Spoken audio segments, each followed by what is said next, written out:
You take the job because your Korean is conversational and the pay is double what English teaching offers. The company manufactures industrial sensors. You don't know what industrial sensors do. You still don't. But the recruiter said they needed someone who could handle English correspondence with European clients, and you said yes before she finished the sentence. Because your visa was expiring in 6 weeks, and desperation makes you confident about things you're unqualified for. Your first day is a Monday in March. You arrive at the office in Guro District at 8:40 a.m., which you think is early until you realize you're the last person to arrive. Everyone else has been here since 8 o'clock, some since 7:30. Not because they're required to, because that's what you do. The office is open plan, 40 desks in rows, fluorescent lights that hum at a frequency that bypasses your ears and drills directly into your prefrontal cortex. No one looks up when you walk in. You're shown to your desk by manager Kim, who speaks to you in formal Korean and then immediately switches to informal Korean and then immediately switches to informal when talking to everyone else. You're an outsider.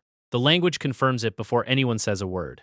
Your desk is in the back corner near the window, which sounds nice, until you realize it's also next to the kitchen area where the coffee machine gurgles all day like it's dying and the microwave beeps in a pattern that could trigger seizures. You sit down. You log into your computer. You wait for someone to tell you what to do. No one does. For 40 minutes, you sit there while people type and answer phones and move around you like you're furniture. Then manager Kim drops a stack of papers on your desk and says in English, "Translate these by lunch." It's 9:20. Lunch is at noon. The stack is 40 pages of technical specifications written in Korean that uses vocabulary you didn't know existed. You open Google Translate and start copying sentences one by one like a student cheating on homework. You finish at 1 p.m. Everyone else finished lunch at 12:30 and is back at their desks. You missed lunch. No one told you that you eat lunch at noon or you don't eat lunch. You learn this by observation. There's a convenience store 2 blocks away. You go there at 1:15 and eat a triangle kimbap standing outside because eating at your desk isn't done, and eating in the kitchen makes people uncomfortable for reasons no one will explain. The work itself isn't hard. You respond to emails from German and French clients who want delivery updates and technical clarifications. You write in English. You translate into Korean. Manager Kim checks every email before it's sent.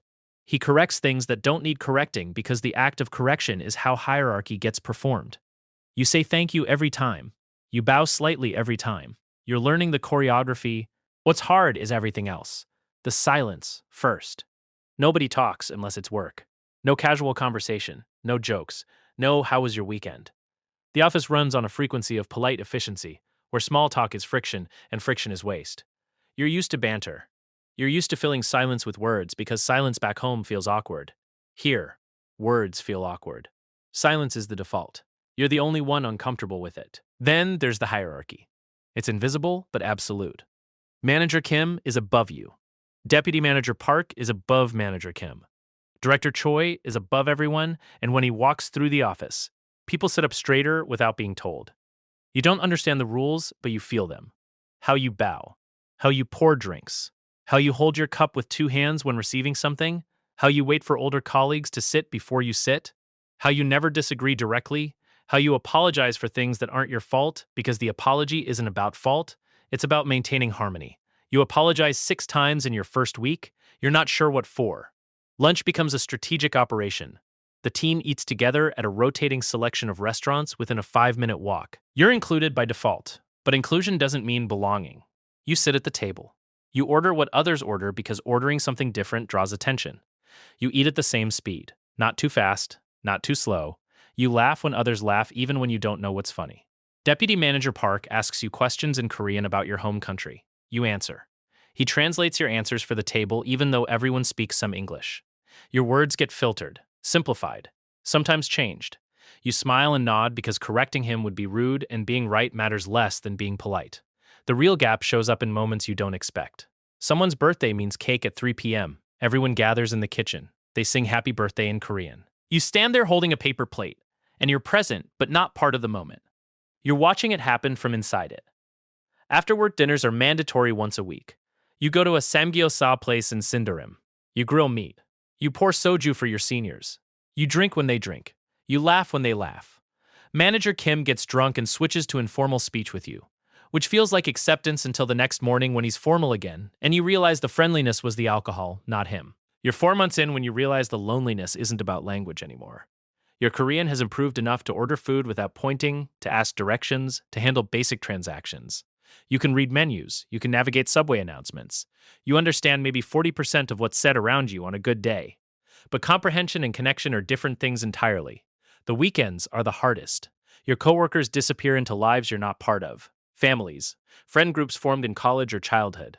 Networks built over decades that have no empty slots for a foreign guy who showed up last spring with a suitcase and a work visa. You try meeting people. You go to a language exchange in Hongdae. It's full of other foreigners also trying to meet people, which defeats the point. You download apps. You join a hiking group. You show up to a mountain at 7 a.m. with 20 strangers who are polite and never text you again. You start spending Saturdays at a cafe in Hapjeong. Same seat, same order. Iced Americano. The barista recognizes you by week 3. She doesn't ask your name, she just starts making your drink when you walk in. You sit for hours with a book you're not really reading, and the cafe fills and empties around you, and nobody sits at your table even when the place is packed. There's a specific kind of invisibility that comes from being foreign in a homogeneous place. You're noticed. People see you. But you're not included. You're a background element. The white guy at the cafe. The foreigner in the office. A curiosity, not a participant. You call home less and less.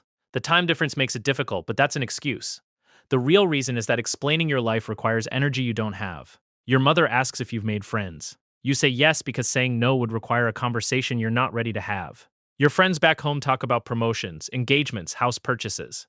Their lives are progressing along a timeline that makes sense. Yours feels paused. You're 29 and living in a box and eating alone and working a job that uses 10% of your abilities, and when people ask how Korea is, you say it's great because great is easier than complicated. Month 6. Manager Kim pulls you aside after a meeting. He speaks slowly, carefully. He says your work is satisfactory. He says you're adjusting well. Then he says something you don't fully understand. Something about contract renewal. Something about considering your future plans. You ask him to repeat it. He does. Slower. You catch maybe half the words. The ones you catch are 1 year, decision, and maybe. Your contract is 1 year. It's up for renewal in 6 months. They want to know if you're planning to stay. You tell him you'll think about it. He nods. He looks almost relieved, like your uncertainty confirms something he already suspected. That night, you sit in your apartment and you try to list reasons to stay. The job is stable. The pay covers rent. You're learning Korean. Seoul is safe, efficient, clean. These are facts. They're not reasons. You try to list reasons to leave. You're lonely. The work is boring. You miss connection. You miss being understood without effort. You miss casual friendships that don't require translation. These are also facts. They're also not reasons. What you realize, sitting there on your rented floor in your rented room, is that you're not building toward anything. You're just here, existing in a place that doesn't need you and doesn't particularly want you but tolerates you as long as you follow the rules and don't ask for too much. The apartment in Sindorim feels smaller than it did when you moved in. Not physically. Psychologically. You know every crack in the ceiling, every sound your neighbor makes, every hour the sun hits the window. You've memorized the space the way prisoners memorize cells. You think about the guy who lived here before you, the one whose job you took. You wonder if he felt this too, if he sat in this same spot and stared at the same wall and wondered what he was doing. You wonder if he left because he found something better or because he just couldn't take another year of being almost included but never quite belonging. Your phone buzzes. It's a group message. Work dinner next Thursday. Mandatory attendance. You'll go. You'll grill meat. You'll pour drinks. You'll laugh at jokes you half understand. You'll bow at the right moments. You'll perform the role of the foreign coworker who's grateful to be included. And it will be fine. It's always fine. That's the problem. Nothing here is bad enough to justify leaving. It's just not good enough to justify staying. Seoul keeps moving. The subway runs on time. The Han River reflects the city lights. 14 million people live their lives in languages you're still learning to speak, and somewhere in Sindorim, in a small apartment with thin walls, you sit on the floor and realize that you can survive here indefinitely. Surviving and living just aren't the same thing. You renew the contract because not renewing requires a plan, and you don't have one. 6 more months, then maybe a year, then maybe longer. Time moves differently when you're waiting for a reason to leave that's stronger than the inertia of staying. The office stays the same. Manager Kim still corrects emails that don't need correcting. The coffee machine still gurgles. Director Choi still makes people sit up straighter without saying a word. You still eat triangle kimbap at 1:15 because you missed the lunch window again. Your Korean improves. Not dramatically, just steadily. You understand 50% now, maybe 60 on good days. You can handle phone calls. You can read contracts if you have a dictionary open. You can participate in meetings as long as no one talks too fast or uses idioms you haven't learned yet. Progress, technically. But fluency and belonging still aren't the same thing. Deputy Manager Park retires in month 9. There's a ceremony. Everyone gives speeches. You're asked to say something. You prepare remarks in Korean. You practice them 6 times in your apartment. You deliver them at the ceremony. People clap politely. Manager Kim tells you later that your pronunciation was very good. He doesn't say your content was meaningful, just that your pronunciation was good. You understand the distinction. A new person joins the team. A Korean guy, fresh graduate, same age as you. He sits 3 desks away. Within 2 weeks, he's part of the lunch rotation, the after-work drinks, the birthday celebrations. He's invited to a coworker's wedding. You've been here 10 months. You've never been invited to a wedding. You don't resent him. You just notice. The difference between being hired and being absorbed. Winter comes, Seoul gets cold in a way that feels personal. The wind off the Han cuts through every layer. You buy a coat at Uniqlo. You wear it every day from November through March. It's black. Everyone's coat is black. You're matching. You're still separate. You meet someone. Sort of. A woman at the language exchange you stopped going to but went back to once because your apartment was too quiet. Her name is Jian. She works in marketing. She wants to practice English. You want to practice existing around another human being. You get coffee twice, then dinner. Then she stops responding to your messages, and you understand without being told that whatever you thought was happening wasn't happening. You don't blame her. You're not offended. You're just tired. Month 12 arrives faster than you expected. Your contract is up. Manager Kim asks if you're renewing. You say yes before you've decided. Because saying no requires an alternative and you still don't have one. He nods. He processes the paperwork. You sign. Another year, same desk, same fluorescent lights, same coffee machine death rattle. That night, you sit in your apartment and you open your laptop and you look at flights home. You don't book anything. You just look. The prices, the dates, the routes. You close the laptop, you open it again an hour later. You do this 3 times. You still don't book anything. What stops you isn't hope. It's not belief that things will get better or that you'll suddenly crack the code and find your place here. What stops you is the knowledge that leaving doesn't solve the problem. The problem isn't Korea. The problem is that you're 30 years old and you still don't know what you're building toward. Going home just moves the emptiness to a different time zone. So you stay. Not because you want to, because wanting has nothing to do with it anymore. You stay because staying is easier than the alternative. Because your life here is small and lonely, but it's also predictable and safe. Because you've learned how to survive in this specific kind of isolation, and starting over somewhere else means learning a new survival pattern, and you're too tired for that. The office runs the same. The hierarchy holds. Director Choi walks through and everyone straightens. You bow. You pour drinks. You apologize for things that aren't your fault. You translate emails. Manager Kim corrects them. You say thank you. The choreography continues. You're 2 years in when you stop counting months. Time becomes a blur of identical weeks. Same train. Same desk. Same convenience store kimbap. Same cafe in Hapjeong where the barista makes your drink without asking.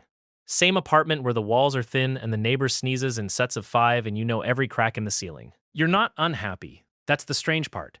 You're not miserable. You're just not anything. You exist in a space between contentment and despair where nothing is bad enough to force change, but nothing is good enough to feel like living. You're functional. You're fine. You're 31 years old in a foreign country surrounded by millions of people, and you've never been more alone, but you've also never been more convinced that this is just what life is now. Seoul keeps moving. The subway runs on time. The Han River reflects the city lights. 14 million people live their lives around you. And somewhere in Sindarim, in a small apartment with thin walls and a dying plant on the windowsill, you sit on the floor and realize that you stopped waiting for things to get better. You're just here now. Indefinitely. Surviving in a place that doesn't need you but doesn't mind that you stay.